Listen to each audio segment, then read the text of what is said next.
아버지는 왜 그렇게까지 참고 사셨어요? 장례식장 한쪽 구석에서 누군가 흐느끼듯 말했다. 하지만 영정사진 속 김태수는 끝내 아무 대답도 하지 못했다. 검게 그을린 얼굴, 굽은 어깨, 평생 농사와 막노동으로 버텨온 손등은 갈라진 흙바닥처럼 거칠었다. 조문객들은 하나같이 혀를 찼다. 참 착한 양반이었는데 평생 가족밖에 모르고 살았지.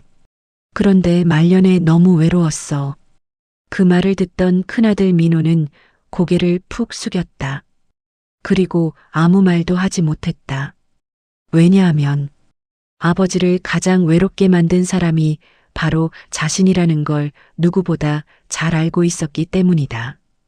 김태수는 올해 68이었다. 경북의 작은 시골 마을에서 평생을 살았다. 젊을 때는 동네에서 제일 힘 좋은 청년으로 유명했다. 새벽 4시면 일어나 논으로 나갔고 겨울이면 얼어붙은 공사판에서도 맨손으로 시멘트를 날랐다. 그렇게 번 돈으로 아들 둘과 딸 하나를 키웠다. 하지만 정작 자신을 위해 써본 돈은 거의 없었다. 찢어진 러닝 셔츠, 10년 넘게 입은 점퍼, 비 오는 날 새는 지붕 아래에서도 그는 늘 말했다. 애들만 잘 되면 됐다. 그 말이 그의 인생 전부였다. 아내 박순자는 그런 남편을 늘 답답해했다. 당신은 평생 바보처럼 살아. 남들은 땅도 사고 건물도 사는데 당신은 왜 맨날 퍼주기만 해? 그러면 김태수는 허허 웃기만 했다. 내가 배우질 못해서 그래. 애들만큼은 고생 안 하면 된다. 하지만 아이들이 자랄수록 상황은 달라졌다. 큰아들 민호는 서울에 취직한 뒤 점점 연락이 뜸해졌다. 아버지, 저 바빠요. 다음에 전화할게요. 그 다음은 늘 몇 달 뒤였다. 둘째 아들 준호는 사업을 한다며 돈을 빌려갔다. 아버지, 딱 이번만요. 진짜 마지막이에요. 하지만 마지막은 없었다. 몇백만 원, 몇천만 원. 김태수는 농까지 팔아가며 아들을 도왔다. 그래도 돌아오는 건 짜증뿐이었다. 아버지는 세상 물정을 몰라. 가만히나 계세요. 그 말을 들을 때마다 김태수는 조용히 담배만 피웠다. 딸 수진만은 달랐다. 아버지 밥은 드셨어? 병원은 다녀오셨어? 항상 아버지를 챙겼다. 하지만 시집간 딸에게까지 짐이 되고 싶지 않았던 김태수는 늘 괜찮다고 말했다. 나는 괜찮다. 너 애들 잘 키워라. 사실 그는 괜찮지 않았다. 몇 년 전부터 허리가 심하게 아팠다. 무릎도 망가져 오래 걷기 힘들었다. 하지만 병원은 가지 않았다. 돈이 아까웠기 때문이다. 그 돈이면 손주들 용돈이라도 줄 수 있었다. 어느 겨울날이었다. 눈이 펑펑 내리던 날. 김태수는 혼자 연탄을 나르다가 그대로 눈밭에 쓰러졌다. 지나가던 이웃이 발견하지 않았다면 큰일 날 뻔했다. 급히 병원으로 실려갔지만 그날도 그는 제일 먼저 이런 말을 했다. 입원비 많이 나오겠죠? 의사는 한숨을 쉬었다. 환자분 지금 그런 걱정할 때 아닙니다. 허리 상태가 심각해요. 하지만 큰아들 민호는 병실에 와서도 한숨부터 쉬었다. 아버지 왜 이렇게 무리하세요? 회사도 바쁜데 자꾸 내려오게 만드시네. 그 말에 병실은 조용해졌다. 딸 수지는 결국 참지 못하고 말했다. 오빠 지금 그 말이 나와?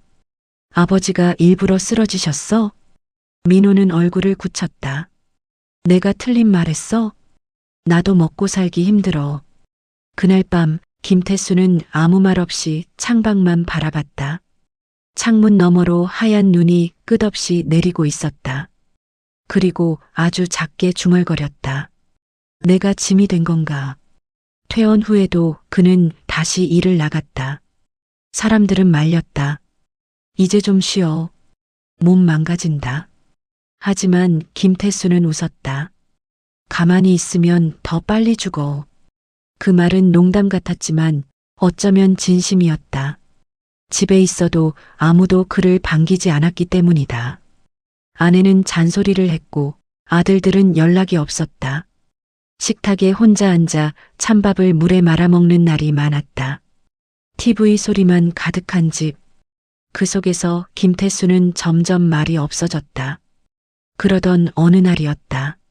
서울에 사는 큰아들 민호에게 전화가 왔다.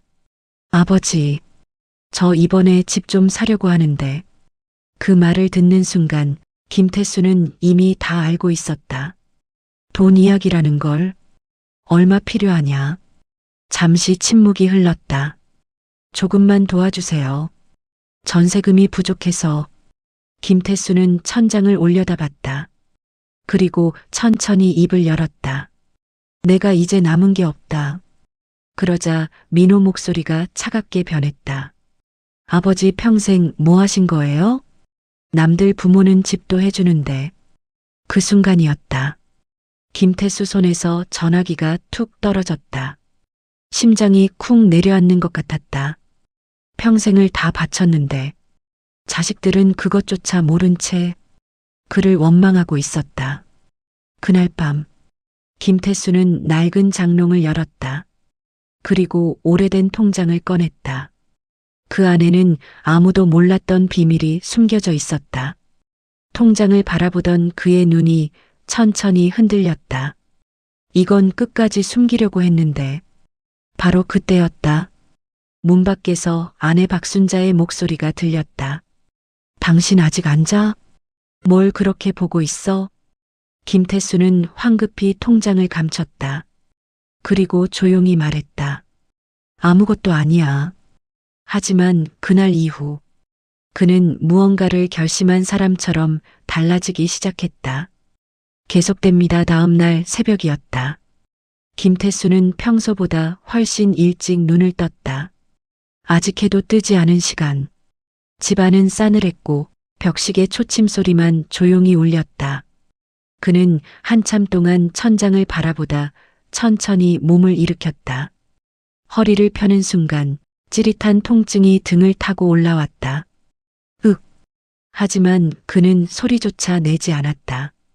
누가 걱정해주는 것도 아니었기 때문이다. 부엌으로 나온 김태수는 찬물을 한 컵 들이켰다. 그리고 식탁 한쪽에 놓인 가족 사진을 바라봤다. 오래전 놀이공원에서 찍은 사진이었다. 어린 민호는 그의 목에 매달려 웃고 있었고 둘째 준호는 솜사탕을 들고 있었다. 딸 수지는 아버지 손을 꼭 붙잡고 있었다. 그 사진 속 김태수는 지금보다 훨씬 젊었다. 그리고 행복해 보였다. 그땐 참 좋았는데. 그의 입가에 씁쓸한 미소가 스쳤다. 아침이 되자 아내 박순자가 부엌으로 들어왔다. 또 멍하니 앉아있네. 병원 갔다 온 사람이 왜 새벽부터 돌아다녀? 김태수는 조용히 물었다. 순자야, 당신은 나랑 산 거 후회하냐? 순자는 순간 젓가락질을 멈췄다. 그리고 퉁명스럽게 말했다. 갑자기 그건 왜 물어? 그냥 궁금해서. 잠시 침묵이 흘렀다. 순자는 한숨을 쉬며 말했다. 당신 고생 많이 한 건 알아. 근데 너무 답답하게 살았어. 답답하게? 맨날 남 좋은 일만 하고. 정작 우리 집은 하나도 못 챙겼잖아. 김태수는 아무 말도 하지 않았다. 사실 그 말이 틀린 건 아니었다. 그는 늘 가족만 바라보며 살았지만 정작 가족들은 행복하지 못했다. 아니, 행복하다는 말을 잊고 산 지 오래였다. 그날 오후 김태수는 읍내 은행으로 향했다. 낡은 점퍼에 오래된 운동화. 사람들은 그를 그냥 평범한 시골 노인으로만 봤다. 은행 직원도 처음엔 대수롭지 않게 말했다. 무슨 일로 오셨어요? 김태수는 조용히 통장을 내밀었다. 이거 확인 좀 해주시오. 직원은 무심코 통장을 펼쳤다가 순간 눈을 크게 떴다. 그리고 자세를 바로 고쳐 앉았다. 고객님 잠시만요. 잠시 후 지점장까지 내려왔다. 선생님 안쪽으로 모시겠습니다. 하지만 김태수는 손사래를 쳤다. 아니요. 여기서 하면 됩니다. 직원들은 서로 눈치를 봤다. 통장 속 금액은 이 작은 시골은행에서 보기 힘든 수준이었기 때문이다. 사실 김태수에게는 아무도 모르는 돈이 있었다. 젊은 시절 그는 우연히 산 땅 하나를 잊고 살았다. 그 땅은 당시 아무 가치도 없는 산비탈이었다. 하지만 세월이 흐르며 그 주변에 산업단지가 들어섰다. 그리고 땅값은 상상할 수 없을 만큼 뛰어올랐다. 몇 년 전부터 그는 꾸준히 매입 제안을 받아왔다. 하지만 누구에게도 말하지 않았다. 아들들이 돈 때문에 다툴 게 뻔했기 때문이다. 그는 죽을 때까지 숨길 생각이었다. 그런데 며칠 전 큰아들의 전화가 그의 마음을 완전히 무너뜨렸다. 남들 부모는 집도 해주는데 그 말이 가슴에 비수처럼 박혀 있었다. 은행을 나온 김태수는 근처 국밥집에 들어갔다. 혼자 밥을 먹는 건 익숙한 일이었다. 그런데 식당 TV에서 뉴스가 흘러나왔다. 최근 노인 고독사가 사회적 문제로 떠오르고 있습니다.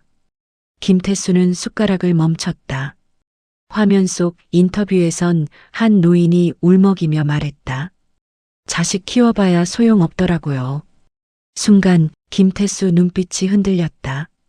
꼭 자기 이야기 같았다. 그날 저녁 딸 수진이 집으로 찾아왔다. 양손 가득 반찬을 들고 있었다. 아버지 이거 드시라고 가져왔어. 병원에서는 잘 챙겨 먹으래잖아. 김태수는 애써 웃었다. 맨날 이런 거 안 가져와도 된다.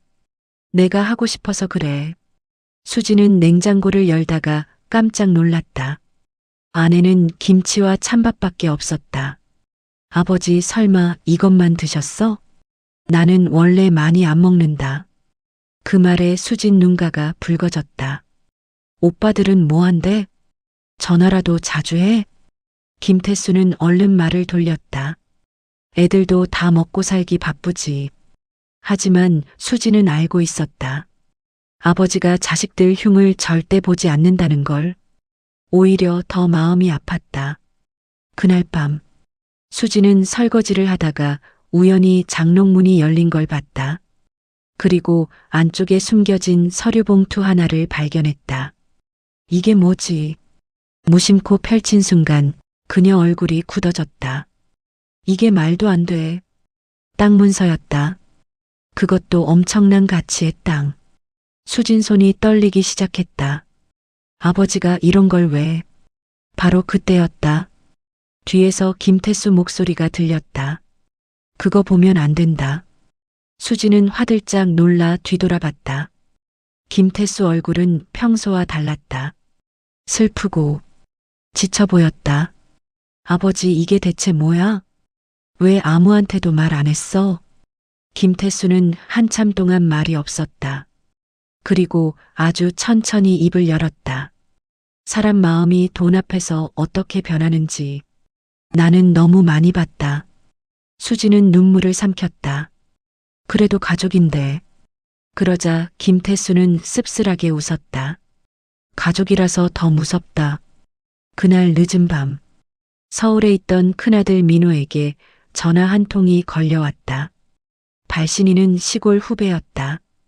형, 혹시 아버님 땅 얘기 들었어요? 민호는 순간 미간을 찌푸렸다. 무슨 땅? 후배는 조심스럽게 말했다. 그 산업단지 옆 땅 있잖아요. 거기 지금 난리 났어요. 몇십억은 간다던데. 순간 민호 얼굴이 굳어졌다. 뭐라고? 심장이 빠르게 뛰기 시작했다.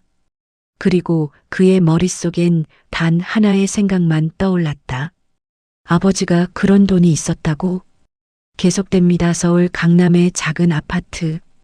큰아들 민호는 전화를 끊은 뒤 한동안 움직이지 못했다. 몇십억?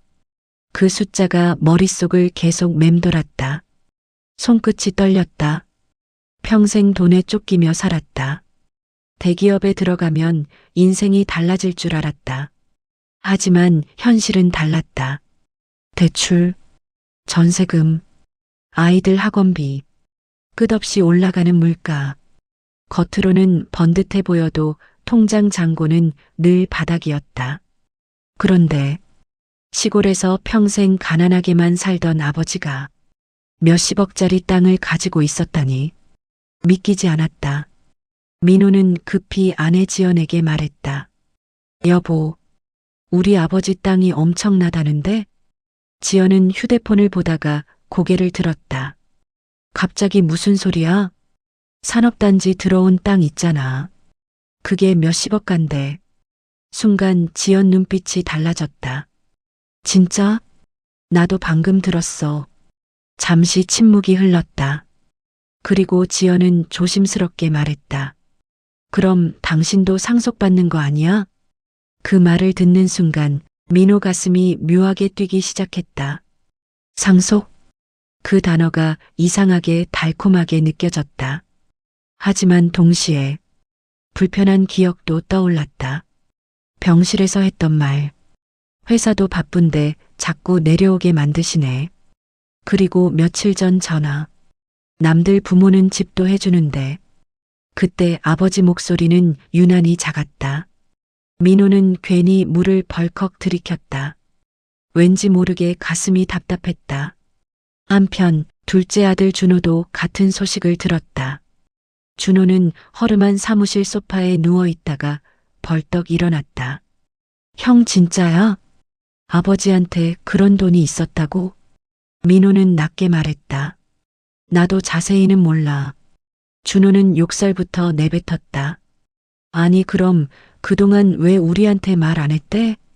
나는 빚 때문에 죽겠는데. 그 말에 민호도 짜증이 올라왔다.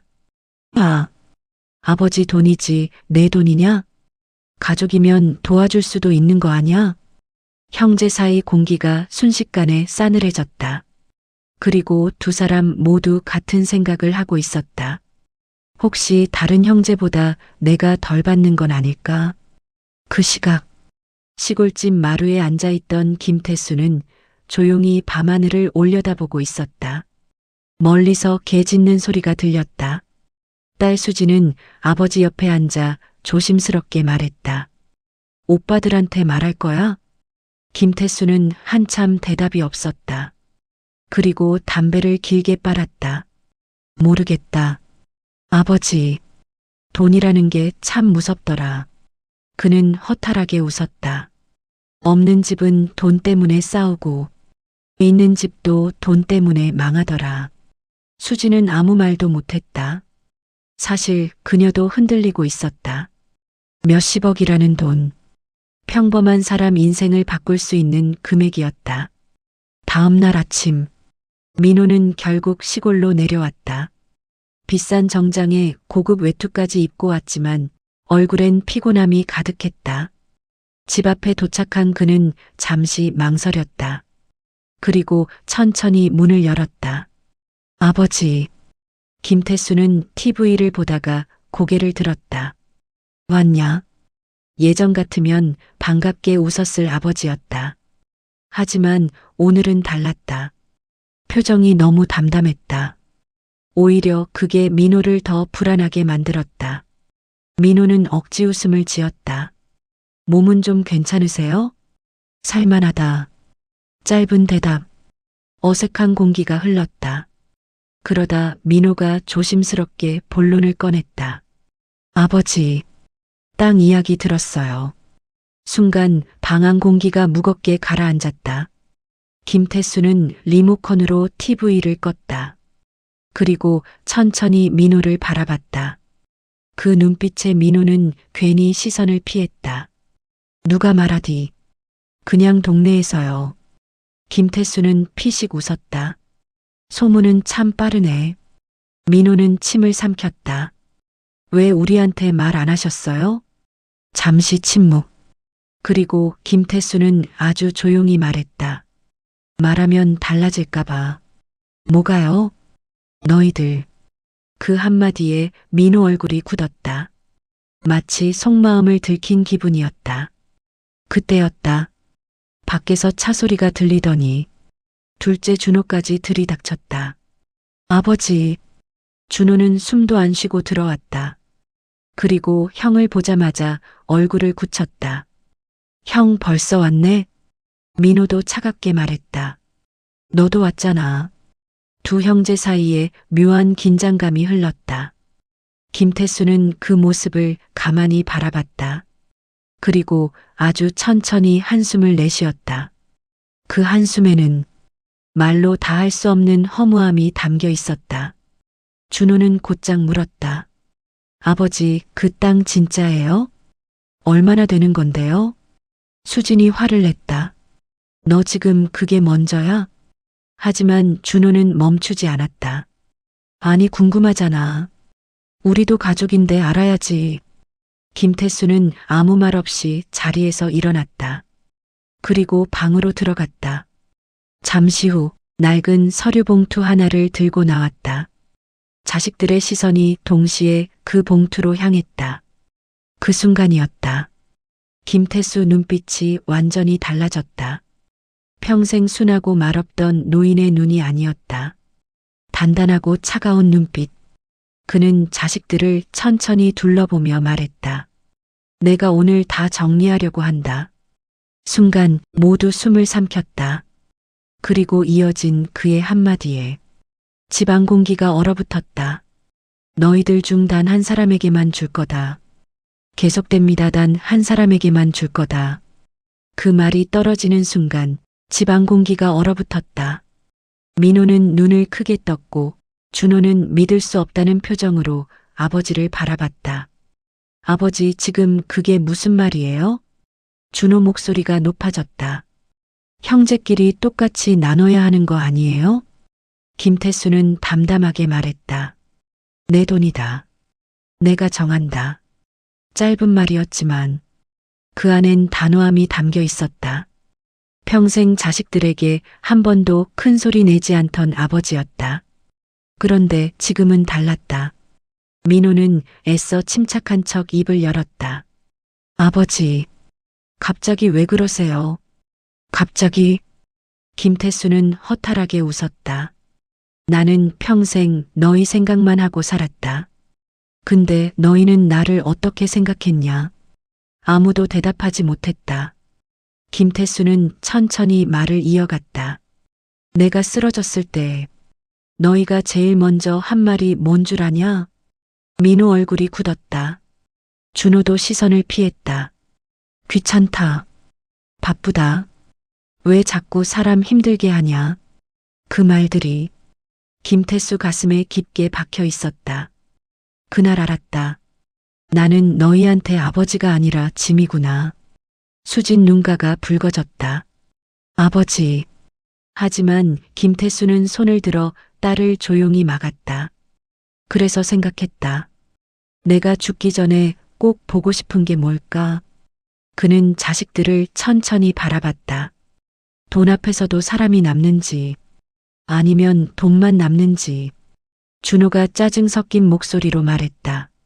아버지, 사람 시험하는 거 아니에요. 시험? 김태수는 피식 웃었다. 나는 평생 시험당하며 살았다. 그 말에 준호는 입을 다물었다. 잠시 후 김태수는 서류 봉투에서 종이 한 장을 꺼냈다. 그리고 식탁 위에 올려놓았다. 여기 주소 적혀 있다.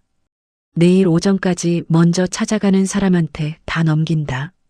순간 형제들의 눈빛이 동시에 흔들렸다. 민호가 급히 물었다. 어디인데요? 가서 보면 안다. 아버지. 하지만 김태수는 더 말하지 않았다. 그저 천천히 일어나 방으로 들어갔다. 문이 닫히는 소리만 조용히 울렸다. 남겨진 형제들은 서로 눈치를 봤다. 준호가 먼저 종이를 낚아채듯 집어들었다. 형 보여줘. 나도 보고 있어. 주소는 낯선 산골 마을이었다. 차로 2시간 넘게 걸리는 외진 곳. 민호는 미간을 찌푸렸다. 왜 이런 데를? 그때 준호가 비웃듯 말했다. 형 설마 혼자 먼저 갈 생각 아니었지? 민호도 차갑게 받아쳤다. 너야말로. 둘 사이 공기가 순식간에 날카로워졌다. 수지는 그런 오빠들을 보며 참았던 눈물을 터뜨렸다. 지금 그게 중요해? 아버지가 얼마나 외로웠는지는 안 보여. 하지만 형제들은 이미 다른 생각에 사로잡혀 있었다. 몇십억? 그 돈이 머릿속을 꽉 채우고 있었다. 그날 밤, 민호는 서울로 돌아가지 않았다. 방에 누웠지만 잠이 오지 않았다. 어릴 적 기억들이 자꾸 떠올랐다. 초등학교 운동의 날. 아버지는 새벽부터 일하고도 운동장 끝에서 손을 흔들고 있었다. 비 오는 날. 우산도 없이 학교 앞에서 자신을 기다리던 모습. 대학교 등록금이 부족하다고 했을 때 아버지는 아무 말 없이 논 일부를 팔았다. 그때도 그는 몰랐다. 아버지가 얼마나 큰 희생을 했는지. 민호는 깊게 한숨을 쉬었다. 그런데도 마음 한구석에선 자꾸 계산이 돌아갔다. 정말 몇십억이면 대출 다 갚을 수 있는데. 그 생각이 드는 순간 그는 스스로가 너무 싫어졌다. 하지만 동시에 포기할 수도 없었다. 반면 준호는 달랐다. 그는 이미 친구들에게 전화를 돌리고 있었다. 야, 나 곧 인생 역전할지도 몰라. 우리 아버지 땅이 장난 아니래. 술까지 마신 준호는 들뜬 얼굴이었다. 하지만 전화가 끝난 뒤 그는 혼자 중얼거렸다. 근데 왜 나한테 지금까지 숨겼지? 사실 준호 마음속 깊은 곳엔 서운함이 있었다. 사업 실패 후 그는 가족들에게 무시당했다. 친척들은 뒤에서 손가락질했다. 그때 아버지만은 끝까지 돈을 빌려줬다. 그런데 그는 그 고마움보다 왜 더 안 도와주냐는 원망이 더 컸다. 새벽 3시 김태수는 조용히 마당으로 나왔다. 그리고 오래된 창고 문을 열었다. 그 안엔 먼지 쌓인 손수레와 농기구들이 있었다.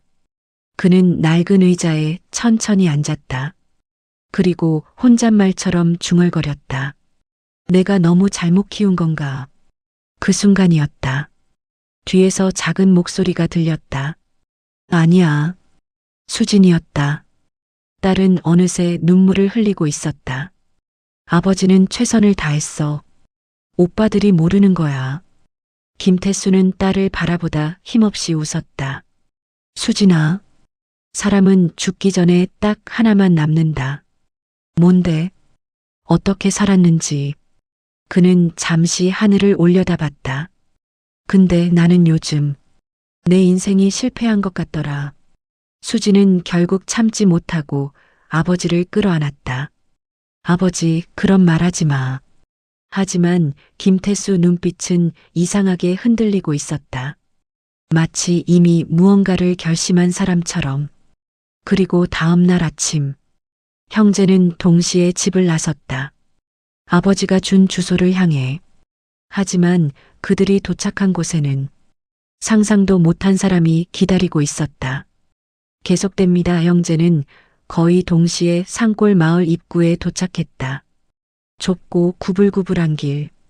안개가 자욱하게 깔린 산길 끝에는 작은 한옥 한 채가 있었다. 민호는 차에서 내리며 주변을 둘러봤다. 여기가 맞아? 준호도 어이없다는 표정이었다. 몇십억 가진 사람이 이런 데를. 두 사람은 서로를 경계하면서도 빠르게 걸음을 옮겼다. 혹시라도 상대보다 늦을까봐 조급했다. 대문은 오래돼 삐걱거렸다. 그리고 마당으로 들어선 순간 두 사람은 동시에 걸음을 멈췄다. 마루에 한 노인이 앉아 있었기 때문이다. 하얀 머리, 구겨진 얼굴, 낡은 작업복 차림. 그런데 이상하게 눈빛만큼은 살아있었다. 노인은 형제를 천천히 바라봤다. 김태수 아들들이냐? 민호가 먼저 입을 열었다. 네. 아버지가 여기로 오라고 하셨습니다. 노인은 말없이 고개를 끄덕였다. 그리고 천천히 자리에서 일어났다. 따라와라. 두 사람은 묘한 긴장감을 느끼며 노인을 따라갔다. 한옥 뒤편에는 작은 밭과 창고가 있었다. 그리고 그 안엔 오래된 트럭 한 대가 먼지를 뒤집어 쓴 채 서 있었다. 준호가 참지 못하고 물었다. 저희 아버지가 왜 여기로? 노인은 트럭을 손으로 툭 치며 말했다. 이거 보이냐? 네. 니들 아버지가 젊을 때 몰던 차다. 순간 형제 얼굴이 동시에 굳었다. 이 차로 평생 일했다. 새벽마다 사람 태우고 공사판 다녔지. 노인은 천천히 말을 이었다. 너희 등록금, 학원비, 생활비. 그는 트럭을 바라보며 씁쓸하게 웃었다. 다 이 차에서 나온 거다. 민호는 아무 말도 못했다. 처음 보는 이야기였다. 아버지는 단 한 번도 힘들다고 말한 적이 없었다. 노인은 다시 형제를 바라봤다. 근데 니들은 그걸 모르더라. 준호 얼굴이 굳었다. 저희도 고생했어요. 그러자 노인 눈빛이 차가워졌다. 고생? 잠시 침묵. 그리고 노인은 낮게 말했다. 니들 아버지는 겨울 공사판에서 손가락 얼어가며 일했다. 비 오는 날은 트럭 안에서 쪽잠 잡고 밥값 아끼려고 물로 배 채웠다. 민호는 점점 숨이 막혀왔다. 왜냐하면 그는 그런 아버지를 단 한 번도 알려고 하지 않았기 때문이다. 그때였다. 노인이 창고 안에서 낡은 철제 상자를 꺼냈다. 이거 가져가라. 민호가 조심스럽게 상자를 열었다. 그 안에는 오래된 봉투 수십 개가 들어 있었다. 그리고 봉투마다 이름이 적혀 있었다. 민호, 준호, 수진. 형제들은 동시에 눈을 크게 떴다. 이게 뭐죠? 노인은 대답했다. 니들한테 보내려던 편지다. 편지요? 근데 한 번도 못 보냈다. 민호 손끝이 떨리기 시작했다. 그는 떨리는 손으로 자기 이름이 적힌 봉투 하나를 열었다. 삐뚤삐뚤한 글씨. 하지만 첫 문장을 읽는 순간 숨이 턱 막혔다. 민호야, 서울은 많이 춥냐? 그 짧은 문장 하나에 이상하게 눈물이 핑 돌았다. 편지 속 김태수는 늘 같은 이야기만 적고 있었다. 밥 잘 챙겨 먹어라. 몸 아프지 마라. 아버지는 괜찮다. 그리고 마지막 줄. 전화는 못해도 괜찮다. 아버지는 내가 잘 사는 것만 보면 된다. 민호 입술이 떨렸다. 준호도 편지를 읽고 있었다. 처음엔 무심한 표정이었다. 하지만 어느 순간부터 얼굴이 일그러지기 시작했다. 준호야, 사업 안 돼도 괜찮다. 실패해도 사람까지 실패하는 건 아니다. 아버지는 내 편이다. 준호 눈에서 결국 눈물이 떨어졌다. 그는 황급히 얼굴을 돌렸다. 하지만 이미 늦었다. 노인은 조용히 말했다. 니들 아버지가 맨날 여기 와서 술 마셨다. 민호가 놀라 물었다. 여길요? 그래. 너희 자랑 엄청 했다. 노인은 허탈하게 웃었다. 전화 한 통 없어도, 명절에 늦게 와도 맨날 우리 아들 잘났다고 떠들더라. 그 말에 민호는 더 이상 고개를 들 수 없었다. 그 순간이었다. 노인이 마지막 봉투 하나를 꺼냈다. 이번엔 이름이 없었다. 대신 굵은 글씨로 이렇게 적혀 있었다. 내가 죽고 나서. 민호가 떨리는 목소리로 물었다. 이건, 노인은 천천히 말했다. 니들 아버지가 마지막으로 남긴 거다. 형제들은 동시에 침을 삼켰다. 그리고 봉투를 열었다. 안에는 짧은 종이 한 장이 들어 있었다. 돈은 사람을 살리기도 하고 가족을 망치기도 한다. 그래서 나는 마지막으로 보고 싶었다. 내 자식들이 돈보다 나를 먼저 찾는 사람들인지. 민호 손이 심하게 떨리기 시작했다. 왜냐하면 그는 처음부터 돈 때문에 내려왔다는 걸. 스스로 너무 잘 알고 있었기 때문이다. 그때 노인이 마지막 말을 꺼냈다. 그리고 니들 아버지 어젯밤 쓰러졌다. 순간 형제들 얼굴이 새하얗게 질렸다. 뭐라고요? 병원으로 실려갔어. 민호는 그대로 봉투를 떨어뜨렸다. 심장이 미친 듯 뛰기 시작했다. 그리고 그 순간 머릿속에 아버지 얼굴 하나만 떠올랐다. 늘 웃던 얼굴. 평생 외롭게 버텼던 얼굴. 계속됩니다. 어느 병원입니까? 민호 목소리가 떨렸다. 준호도 얼굴이 하얗게 질린 채 노인을 붙잡았다. 아버지 많이 위험한 거예요? 노인은 깊은 한숨을 쉬었다. 새벽에 갑자기 쓰러졌다고 들었다. 가슴을 움켜쥐고 그 말을 듣는 순간 민호 다리가 풀릴 뻔했다. 왜냐하면 어젯밤 마지막으로 본 아버지 얼굴이 자꾸 떠올랐기 때문이다. 유난히 지쳐 보이던 눈빛, 마치 모든 걸 내려놓은 사람 같던 표정. 형제는 곧장 차에 올랐다. 산길을 미친 듯이 달렸다. 하지만 차 안은 이상할 만큼 조용했다. 평소라면 싸웠을 형제였다. 그런데 지금은 서로 아무 말도 하지 못했다. 민호 머릿속엔 계속 같은 장면이 반복됐다. 남들 부모는 집도 해주는데 그 말을 했던 자신의 목소리. 그 순간 아버지 얼굴이 얼마나 무너졌는지 이제야 선명하게 떠오르고 있었다. 준호 역시 창밖만 바라봤다. 손엔 아직도 편지 한 장이 구겨져 있었다. 실패해도 사람까지 실패하는 건 아니다. 그 문장을 보는 순간마다 가슴이 찢어질 듯 아팠다. 아버지는 끝까지 자신의 편이었다. 그런데 자신은 한 번도 아버지 편이 되어준 적이 없었다. 병원에 도착했을 때 딸 수진이 복도에서 울고 있었다. 오빠들, 민호가 급히 물었다. 아버지 어때? 수진은 울먹이며 말했다. 의사 선생님이 마음에 준비하래. 순간 민호 귀에서 웅소리가 울렸다. 세상이 멈춘 것 같았다. 중환자실 유리창 너머 김태수는 산소호흡기를 낀 채 누워 있었다. 얼굴은 너무 야위어 있었다. 주름진 손등엔 링거 바늘이 꽂혀 있었다. 준호는 그 모습을 보자 그대로 주저앉았다. 아버지, 눈물이 멈추지 않았다. 민호는 유리창에 손을 올렸다. 그리고 처음으로 깨달았다. 아버지가 이렇게 작았던가. 어릴 적엔 세상에서 가장 크고 강한 사람 같았다. 비 오는 날 자신을 업고 뛰던 등, 무거운 짐도 번쩍 들던 팔, 무슨 일이 있어도 가족을 지키던 사람.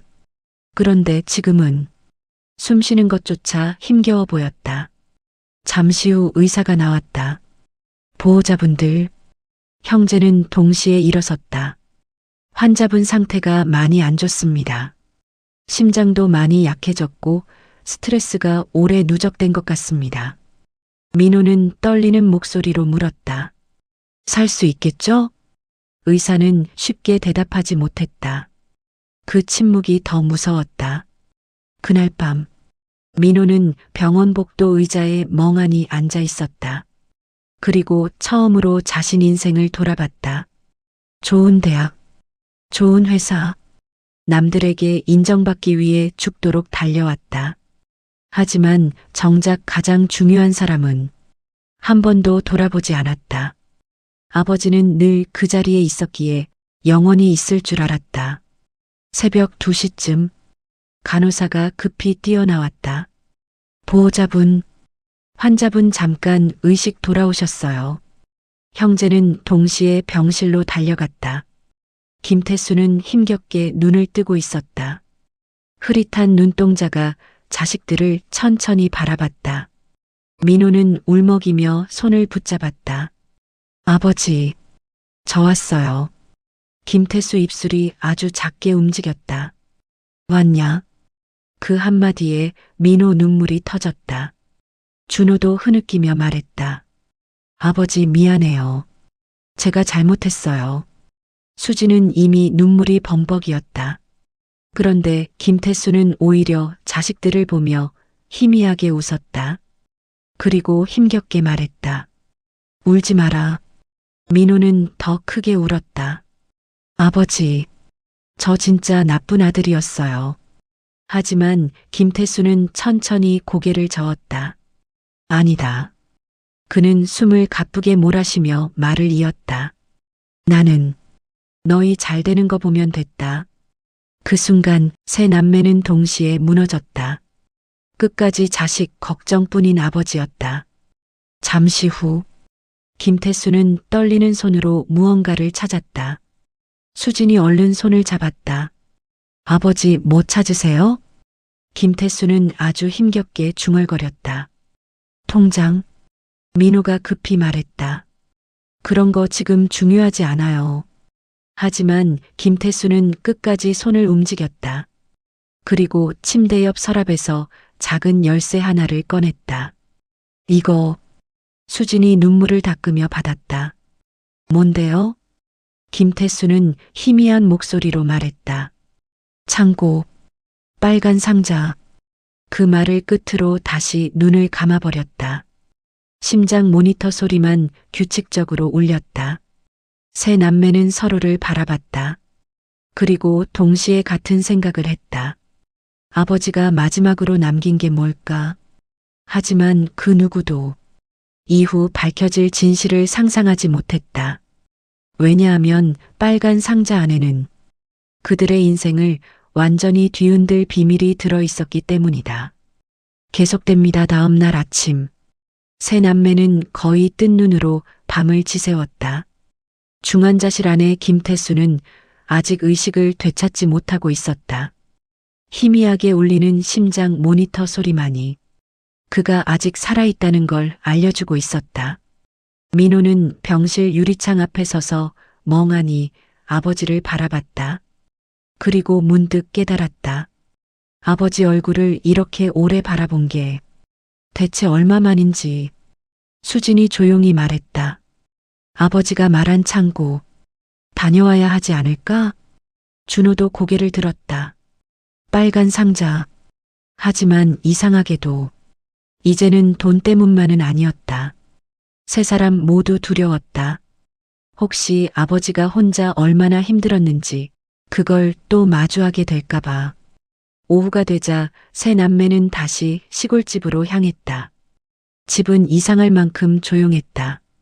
며칠 전까지만 해도 늘 그 자리에 앉아있던 아버지가 없다는 사실이 집 전체를 텅 빈 공간처럼 느끼게 했다. 민호는 마루에 놓인 낡은 슬리퍼를 보다가 한참 시선을 떼지 못했다. 아버지가 늘 신던 슬리퍼였다. 창고 문은 녹이 슬어 쉽게 열리지 않았다. 끽.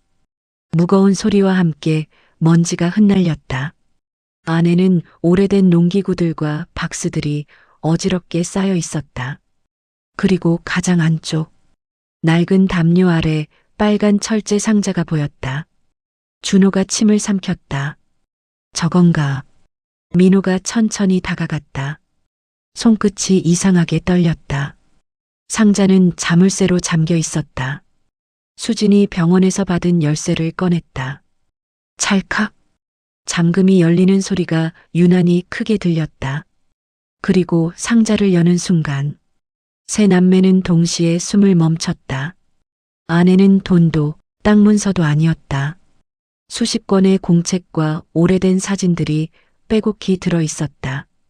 이게 뭐야? 준호가 조심스럽게 공책 하나를 펼쳤다. 첫 장엔 이렇게 적혀 있었다. 민호 초등학교 입학식? 그리고 그 아래 삐뚤삐뚤한 글씨가 이어졌다. 오늘 우리 민호 교복 입은 거 보고 눈물이 났다. 나는 학교도 제대로 못 다녔는데 우리 아들은 꼭 큰 사람 되면 좋겠다. 민호 손이 떨리기 시작했다. 다른 공책에도 기록이 가득했다. 준호 첫 자전거 사준 날, 수진 열났던 밤, 애들 등록금 때문에 논판 날, 하루하루 몇십 년의 기록. 김태수는 평생 가족 이야기를 일기처럼 써왔던 것이다. 수진은 결국 울음을 터뜨렸다. 아버지, 이런 걸 왜? 사진 속 김태수는 늘 웃고 있었다. 아이들을 업고 있는 사진, 운동회에서 손 흔드는 사진, 도시락 싸들고 기차 타러 나온 사진. 그런데 이상하게도 정작 자신의 사진은 거의 없었다. 항상 가족 뒤에 서 있었다. 그 순간 민호가 한 장의 종이를 발견했다. 접혀 있는 오래된 병원 진단서였다. 그는 무심코 펼쳤다가 그대로 굳어버렸다. 이거, 수진이 다가왔다. 그리고 글자를 읽는 순간 얼굴이 하얗게 질렸다. 폐암이기. 진단 날짜는 무려 3년 전이었다. 준호가 소리쳤다. 말도 안 돼. 하지만 서류는 진짜였다. 그 아래엔 의사 소견도 적혀 있었다. 즉시 수술 권유. 민호는 손으로 입을 막았다. 아버지가 암이었다고? 그런데 더 충격적인 건 다음 장이었다. 수술 거부 확인서. 이유란에는 짧게 적혀 있었다. 자녀들 형편 때문에. 순간 세 남매는 그대로 무너져 내렸다. 민호는 벽을 붙잡고 울기 시작했다. 왜 말을 안 했어, 아버지?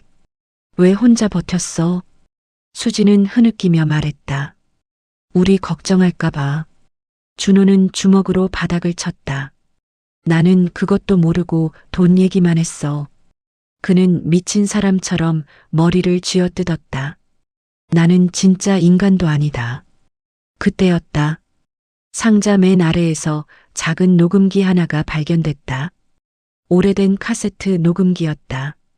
민호가 떨리는 손으로 재생 버튼을 눌렀다. 지직거리는 잡음 뒤로 익숙한 목소리가 흘러나왔다. 김태수 목소리였다. 혹시 이걸 듣고 있으면. 세 남매는 동시에 숨을 삼켰다.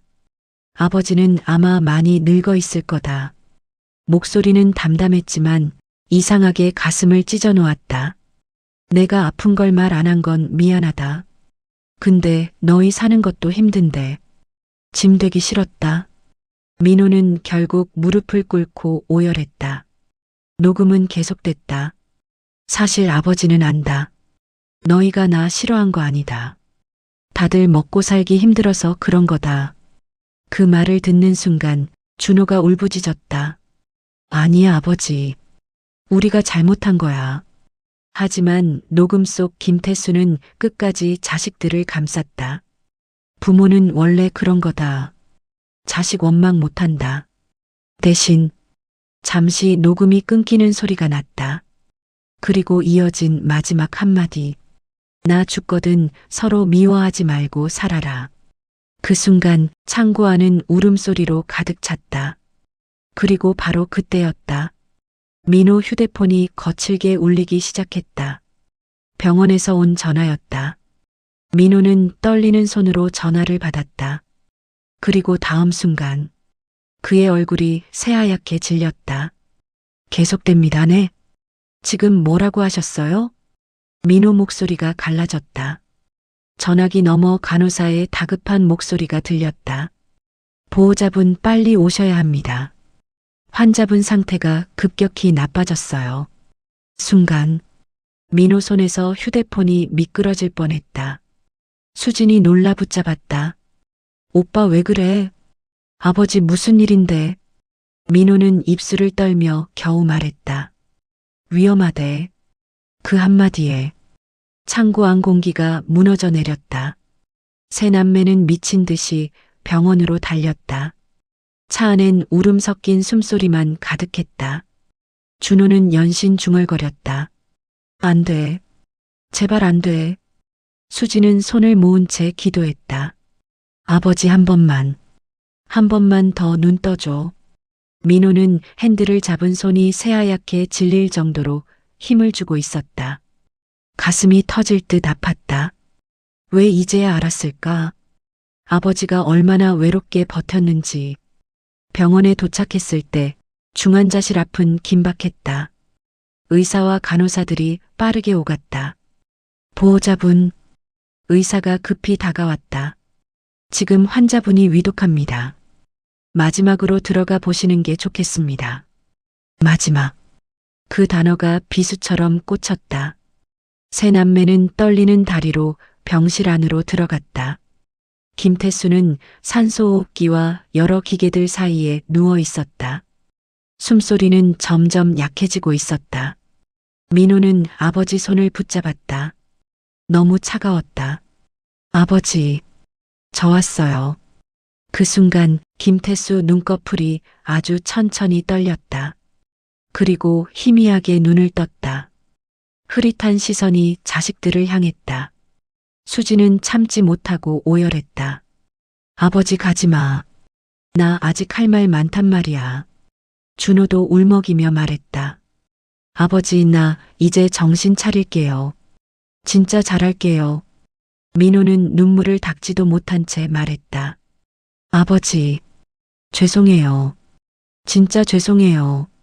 그는 평생 처음으로 아버지 앞에서 무너져 울고 있었다. 김태수 입술이 천천히 움직였다. 울지 마라. 숨소리가 끊어질 듯 약했다. 너희 잘 살면 됐다. 민호는 고개를 세차게 흔들었다. 아니에요. 아버지 없이 어떻게 잘 살아요. 그 순간 김태수 눈가에도 작은 눈물이 맺혔다. 그리고 아주 힘겹게 말했다. 민호야, 내 아버지. 너 어릴 때 내 목마 타는 거 좋아했잖아. 민호는 그대로 오열했다. 기억났다. 어린 시절 세상에서 가장 높고 안전했던 자리. 아버지 어깨 위였다. 준호야, 내 아버지. 실패했다고. 사람 끝나는 거 아니다. 준호는 입을 틀어막고 울었다. 평생 자신을 믿어준 단 한 사람이 바로 아버지였다는 걸 이제야 알았다. 수진아. 응 아버지. 고맙다. 그 말에 수진은 완전히 무너졌다. 내가 더 잘할걸. 내가 아버지 더 챙길걸. 하지만 김태수는 아주 희미하게 웃었다. 그리고 마지막으로 말했다. 나는 너희가 내 자식이라 행복했다. 순간 심장 모니터가 길게 울렸다. 세상 모든 소리가 멈춘 것 같았다. 아버지. 세 남매의 울음소리가 병실을 가득 채웠다. 민호는 아버지 손을 붙잡고 계속 울부짖었다. 가지마. 한 번만 더 말해줘. 준호는 바닥에 주저앉아 어린아이처럼 울었다. 수지는 아버지 가슴에 얼굴을 묻은 채 흐느꼈다. 하지만 김태수는 끝내 다시 눈을 뜨지 못했다. 장례식은 조용히 치러졌다. 그런데 이상한 일이 벌어졌다. 발인 전날부터 사람들이 끝없이 찾아오기 시작한 것이다. 공사판 인부들, 동네 주민들, 옛날 시장 상인들, 심지어 서울에서 내려온 사람들도 있었다. 모두 같은 말을 했다. 김태수 아저씨 덕분에 살았습니다. 한 노인은 장례식장에서 울며 말했다. 내 아들 수술비 없을 때 그 양반이 몰래 돈 놓고 갔어. 또 다른 사람은 고개를 떨궜다. 우리 가게 망했을 때 김태수 씨가 새벽마다 일 도와줬습니다. 세 남매는 처음 듣는 이야기들 뿐이었다. 그들은 아무것도 몰랐다. 아버지가 얼마나 많은 사람을 살렸는지. 그리고 그날 밤 장례식장 한쪽에서 변호사가 세 남매를 불렀다. 김태수님 유언장입니다. 순간 세 남매 얼굴이 굳었다. 변호사는 조용히 봉투를 내밀었다. 그리고 재산 상속에 대한 마지막 뜻도 남기셨습니다. 민호는 떨리는 손으로 유언장을 펼쳤다. 그리고 다음 순간 세 남매는 동시에 숨을 멈췄다. 왜냐하면 그 안에는 그들이 상상조차 못한 내용이 적혀 있었기 때문이다. 계속됩니다. 장례식장 작은 방 안. 세 남매는 숨조차 제대로 쉬지 못한 채 유언장을 바라보고 있었다. 밖에서는 조문객들의 흐느낌이 들려왔지만 이 공간만큼은 이상할 정도로 조용했다. 변호사는 조심스럽게 말했다. 김태수님께서 생전에 직접 작성하신 유언입니다. 민호 손끝이 떨렸다. 유언장 첫 줄엔 익숙한 아버지 글씨가 적혀 있었다. 내 사랑하는 자식들에게. 그 짧은 문장만으로도 가슴이 무너져 내렸다. 민호는 떨리는 목소리로 읽기 시작했다. 먼저 미안하다. 아버지가 끝까지 말 못한 게 많다. 수지는 눈물을 닦으며 입술을 깨물었다. 유언장 곳곳엔 수정 흔적이 있었다. 몇 번이고 고쳐 쓴 흔적. 마치 마지막 순간까지 자식들에게 상처 주지 않으려 고민한 것 같았다. 나는 평생 돈 없이 살아서 안다. 돈 없으면 사람 마음이 얼마나 초라해지는지. 그래서 너희만큼은 가난하게 안 살게 하려고 버텼다. 준호는 고개를 숙였다. 그 문장 하나하나가 칼처럼 가슴을 찔렀다. 그리고 다음 문장을 읽는 순간 세 남매는 동시에 얼어붙었다. 내 재산 대부분은 기부한다. 뭐? 준호 입에서 헛웃음이 새어나왔다. 민호도 믿을 수 없다는 표정이었다. 수지는 떨리는 손으로 유언장을 다시 바라봤다. 분명히 그렇게 적혀 있었다. 변호사가 차분히 설명했다. 김태수님께서는 산업단지 부지와 예금 대부분을 독거노인 지원재단과 형편 어려운 학생 장학금으로 기부하셨습니다. 순간 방 안 공기가 멈췄다. 몇십억? 그 거대한 재산 대부분이 사회로 넘어간다는 뜻이었다. 준호는 결국 참지 못하고 말했다. 아니, 그럼 우린요? 그 말이 나오자마자 민호가 고개를 돌렸다. 순간 너무 부끄러웠다. 아버지가 막 돌아가신 자리에서 자신들은 또 돈 생각부터 하고 있었다. 변호사는 잠시 침묵하다 말을 이었다. 물론 자녀분들에게도 남기신 게 있습니다. 세 남매는 동시에 변호사를 바라봤다. 김태수님께서 남기신 마지막 상속은. 변호사는 봉투 3개를 꺼냈다. 각자 이름이 적혀 있었다. 민호, 준호, 수진. 민호는 떨리는 손으로 봉투를 열었다. 안에는 통장이나 땅 문서 대신 작은 종이 한 장이 들어 있었다. 민호에게. 너는 늘 책임감이 강한 아들이었다. 근데 너무 오래 혼자 버티더라. 이제는 돈보다 내 가족부터 봐라. 그리고 종이 아래엔 작은 열쇠 하나가 붙어 있었다. 준호도 봉투를 열었다. 준호에게. 사람은 몇 번을 넘어져도 다시 일어날 수 있다. 대신 남 탓만 하지 마라. 그 안에도 작은 열쇠 하나가 있었다. 수진 봉투엔 이렇게 적혀 있었다. 수진아, 아버지 마지막까지 외롭지 않았던 건 내 덕분이다. 고맙다. 수진은 결국 봉투를 끌어안고 울음을 터뜨렸다. 3개의 열쇠. 변호사는 조용히 말했다. 김태수님께서 마지막으로 남긴 건 돈이 아닙니다. 그럼 이건 뭔데요? 민호가 물었다. 변호사는 천천히 대답했다. 시골집 뒤 창고 아래 작은 컨테이너가 하나 있습니다. 그 열쇠입니다. 그날 밤, 세 남매는 다시 시골집으로 향했다. 어두운 밤 공기 속 아버지 집은 더 쓸쓸해 보였다. 창고 뒤편 잡초를 헤치자 녹슨 철문 하나가 드러났다. 준호가 떨리는 손으로 열쇠를 꽂았다. 철컥. 문이 열리며 싸늘한 공기가 흘러나왔다. 그리고 안을 본 순간 세 사람은 그대로 굳어버렸다. 컨테이너 안은 작은 작업실처럼 꾸며져 있었다. 벽 한쪽엔 사진들이 빼곡했다. 자식들 사진, 손주들 사진, 가족 사진, 그리고 가운데에는 오래된 컴퓨터와 카메라 장비가 놓여 있었다. 민호가 믿을 수 없다는 표정으로 중얼거렸다. 이게 다 뭐야? 수진이 천천히 다가갔다. 그리고 컴퓨터 옆 메모를 발견했다. 내가 죽고 나면 틀어봐라. 준호가 떨리는 손으로 전원을 눌렀다. 잠시 후 화면이 켜졌다. 그리고 영상 하나가 재생되기 시작했다. 화면 속엔 살아있는 김태수가 앉아 있었다. 계속됩니다. 지직. 오래된 화면이 흔들리더니 익숙한 얼굴이 천천히 나타났다. 김태수였다. 평소 입던 낡은 체크무늬 셔츠, 조금 수척한 얼굴.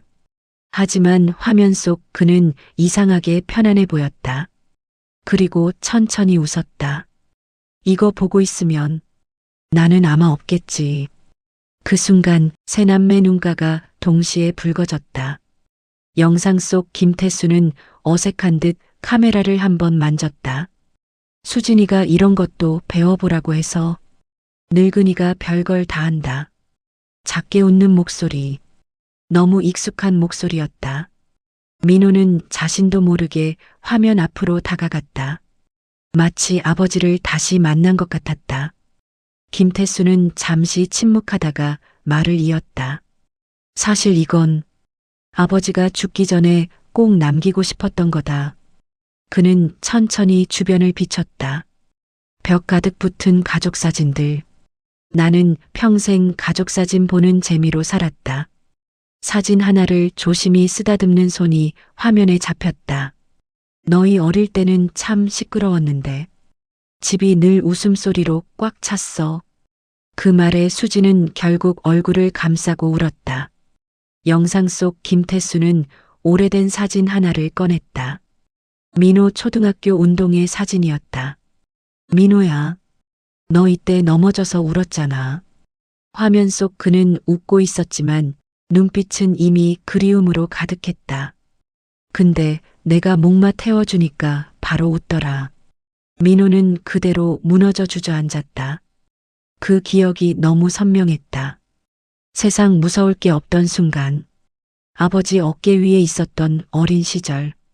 김태수는 또 다른 사진을 들었다. 이번엔 준호였다. 준호는 참 많이 맞고 살았어.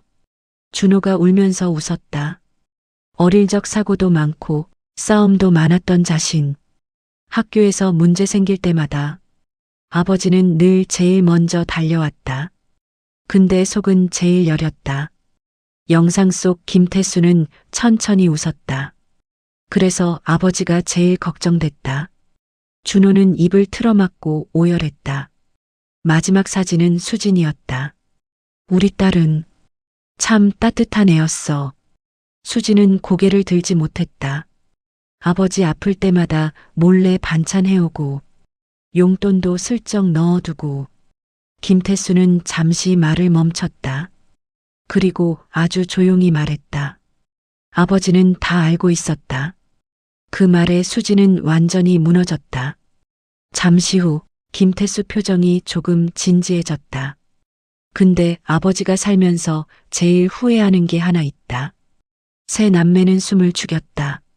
너희한테 사랑한다는 말을 한 번도 못한 거다. 순간 세 사람 눈물이 동시에 터졌다. 김태수는 쑥스러운 듯 헛기침을 했다. 나는 원래 그런 말 못한다. 괜히 어색해서. 그리고 아주 천천히 말했다. 그래도 꼭 알아라. 아버지는 너희 때문에 평생 행복했다. 민호는 화면을 붙잡고 흐느꼈다. 아버지, 한 번만 더 안아줘. 하지만 화면 속 아버지는 이미 과거였다. 영상은 계속됐다. 그리고 마지막으로 부탁 하나만 한다. 김태수는 카메라를 똑바로 바라봤다. 서로 미워하지 마라. 돈 때문에 싸우지 마라. 가족은 한번 끊어지면 다시 붙이기 어렵다. 그 말은 마치 오래된 상처를 꿰매는 바늘 같았다. 그때였다. 영상 속 김태수가 무언가를 꺼냈다. 작은 봉투 하나였다. 아, 그리고 이건 진짜 마지막 선물이다. 세 남매는 동시에 눈을 크게 떴다. 컨테이너 바닥 밑에 보면 작은 금고 하나 있다. 준호가 놀라 말했다. 금고? 김태수는 피식 웃었다. 그래도 아버지가 빈손으로 가진 않는다. 그 말에 세 남매는 얼어붙었다. 설마 정말 또 다른 재산이 있는 걸까? 영상 속 김태수는 마지막으로 말했다. 근데 조건이 있다. 셋이 같이 열어라. 혼자 열면 안 된다. 그리고 잠시 침묵. 왜냐하면 그 안에 있는 건 혼자 가지면 의미 없는 거니까. 화면이 천천히 흔들렸다. 그리고 마지막 순간 김태수는 어색하게 손을 흔들었다. 사랑한다. 지직. 영상이 끝났다. 컨테이너 안은 울음소리만 가득했다. 잠시 후 준호가 떨리는 목소리로 말했다. 금고 찾아보자. 세 남매는 컨테이너 바닥을 뒤지기 시작했다. 그리고 구석 낡은 장판 아래에서 작은 철제 금고 하나를 발견했다. 민호가 숨을 삼켰다. 세 개의 열쇠 구멍. 혼자서는 절대 열 수 없는 구조였다. 세 남매는 서로를 바라봤다. 그리고 동시에 열쇠를 꽂았다. 철컥. 금고 문이 천천히 열렸다. 그 안을 본 순간 세 사람은 그대로 얼어붙었다. 왜냐하면 그 안에는 상상조차 못한 물건이 들어있었기 때문이다. 계속됩니다. 금고 안에는 돈다발도 땅 문서도 없었다. 대신 아주 오래된 비디오 테이프 하나와 작은 수첩, 그리고 누렇게 변한 통장 한 권이 들어있었다. 준호가 당황한 목소리로 말했다. 이게 끝이야? 민호도 멍하니 금고 안을 바라봤다.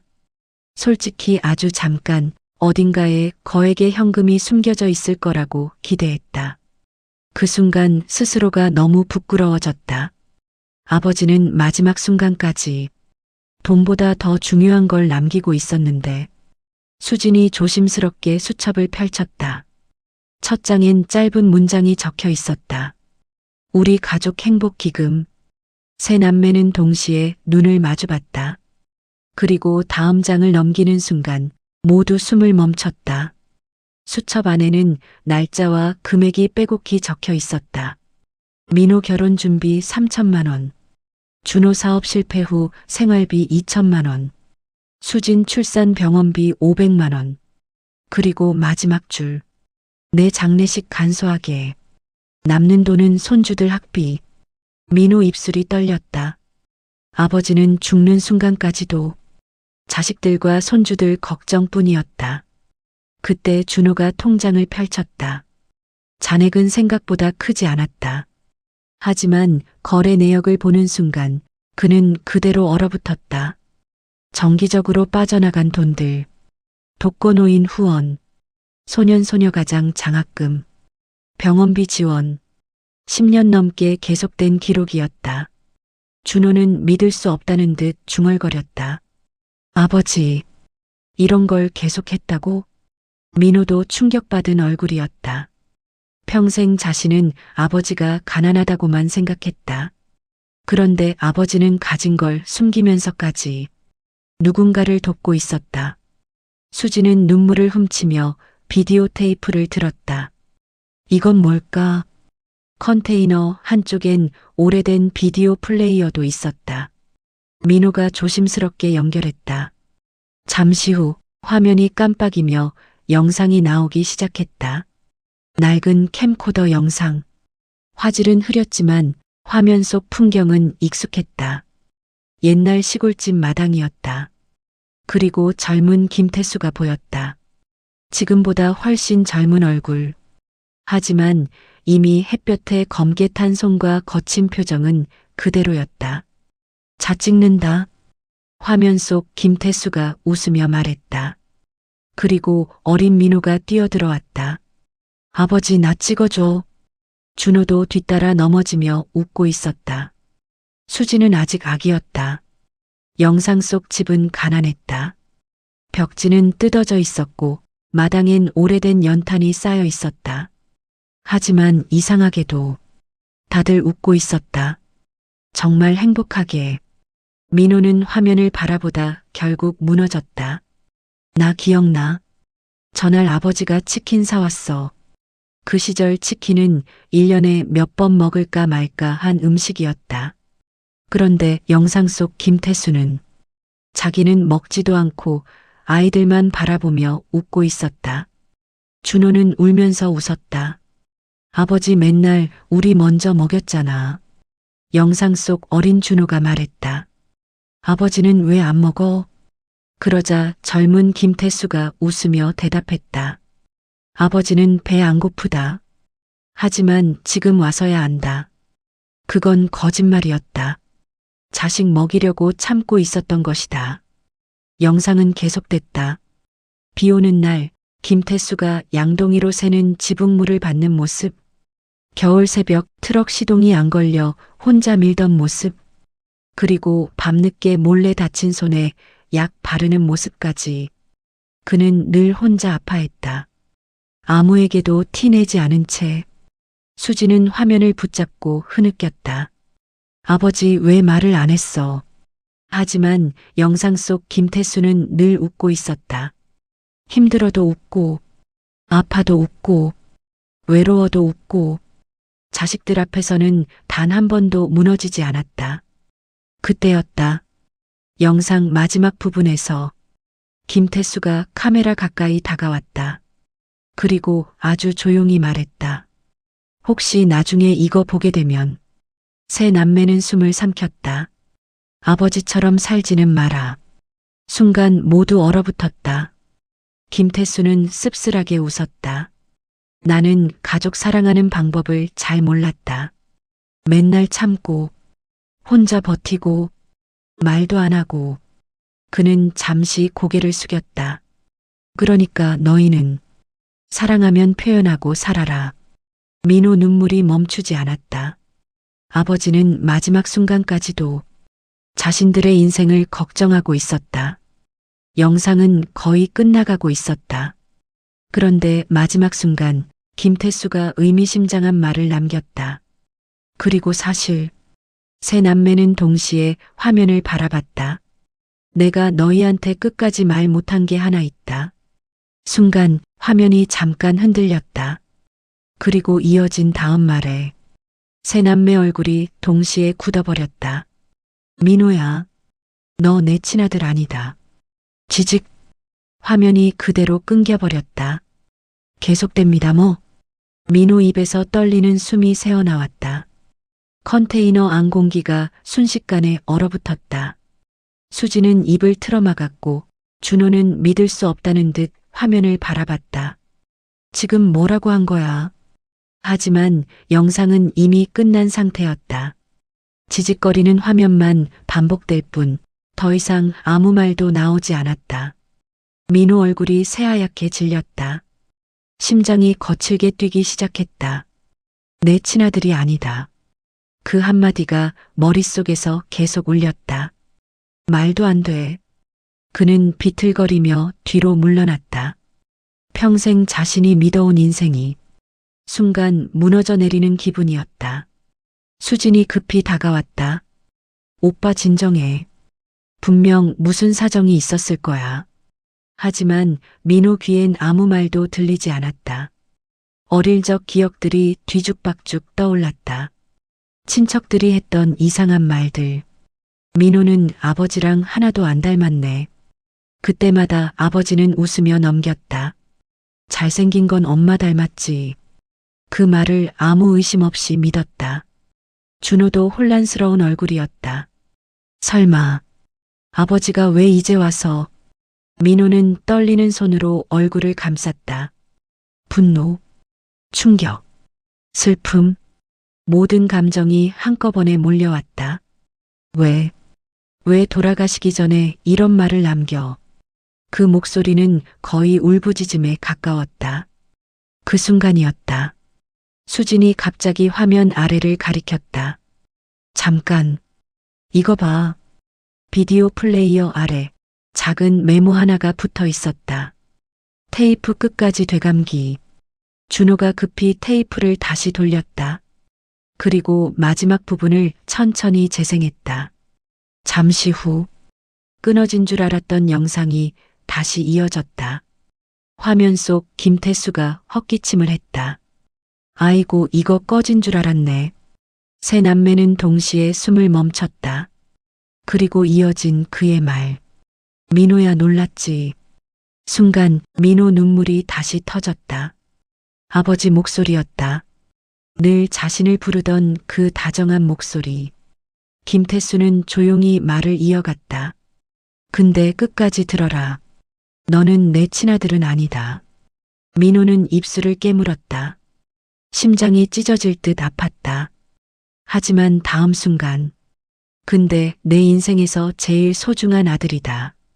순간. 민호 눈에서 눈물이 쏟아졌다. 영상 속 김태수는 천천히 웃었다. 내가 3살 때 처음 만났다. 엄마 혼자 너 키우는 거 보고 내가 먼저 같이 살자고 했다. 수진과 준호는 놀란 얼굴로 서로를 바라봤다. 처음 듣는 이야기였다. 처음에는 겁도 났다. 내가 남의 자식 잘 키울 수 있을까 싶었지. 김태수는 잠시 말을 멈췄다. 그리고 아주 조용히 웃었다.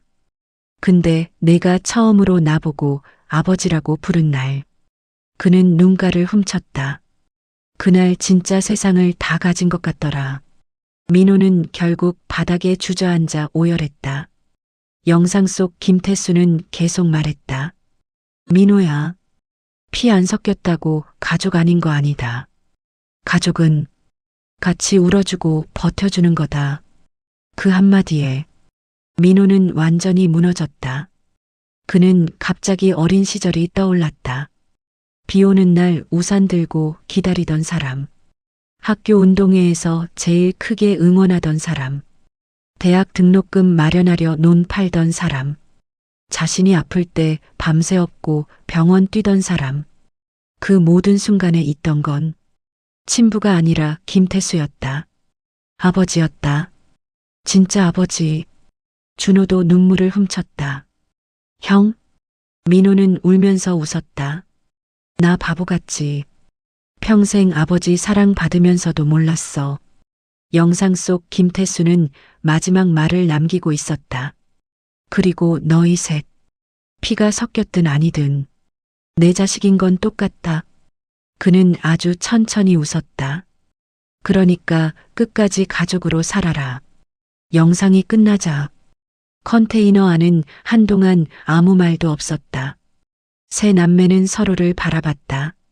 그리고 처음으로 돈도 상속도 아닌 가족이라는 걸 다시 느끼고 있었다. 며칠 후 김태수 장례가 모두 끝난 뒤 세 남매는 아버지 무덤 앞에 함께 섰다. 봄바람이 조용히 불고 있었다. 민호는 무덤 앞에 무릎을 꿇었다. 아버지. 그리고 처음으로 평생 못했던 말을 꺼냈다. 사랑해요. 그 순간 수진도 울었고 준호도 고개를 숙였다. 그 후로 세 남매는 완전히 달라졌다. 민호는 가족보다 일을 먼저 보던 삶을 바꿨다.